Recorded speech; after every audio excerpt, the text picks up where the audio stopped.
I'm Dr. Andrew Shail. I'm a senior lecturer in film in the School of English Literature, Language and Linguistics at Newcastle University. I'm also on the editorial team of the journal Early Popular Visual Culture, which is a forum for scholarship on visual culture before 1930. Now, like many of my colleagues, I have several research areas, but my main research area is early cinema and cinema culture in the UK in the years between the appearance of cinema in 1896 and about 1920.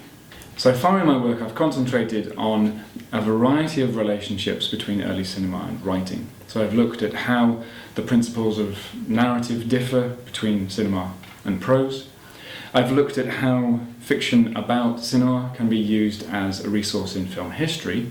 And I've looked at how the appearance of cinema can be regarded as one of the major contexts for the shifts in literary practice that we now call modernism, that we now call the appearance of literary modernism. And I've argued that cinema can be ranked alongside the major causes, the major accepted causes for the appearance of modernism in literature, causes like the discovery of the unconscious and the First World War. My current work looks at one of the most fundamental questions in cinema history, the question of how and why cinema was transformed from a technology into a medium. When cinema first appeared, it was a technology for producing and reproducing photographic records of movement.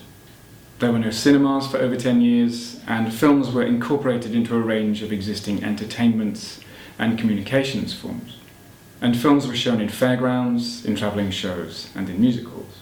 But then, in the years between 1906 and 1912, cinema emerged as a distinct medium in its own right. It acquired its own venues, it acquires its own unique genres, it acquires its own enthusiasts, the first picture-goers, and it also acquires its own system of celebrity. This is what I'm exploring in the book I'm writing right now. So this is the point when cinema goes from serving as a kind of labour-saving device for existing forms of celebrity, celebrity in sports, celebrity in politics, and celebrity in a variety of entertainment forms, to having celebrities of its own, celebrities that it proposes and publicises, celebrities who work solely in film. Now, we know a lot about what happened in the United States, but we know less about what happened in the United Kingdom. And what I'm finding now is that the story of how film stardom emerged in the United Kingdom is very different from how it emerged in the United States. It's also quite easy to assume that film stardom was invented in the United States and then exported to other countries.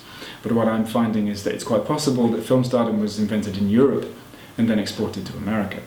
Now, all of this research informs my teaching. I teach Stage 1 students about the array of channels of making meaning in film. I teach Stage 2 students about early 20th century literature and culture. And to my Stage 3 students, I teach a specialist option called the Spielberg generation.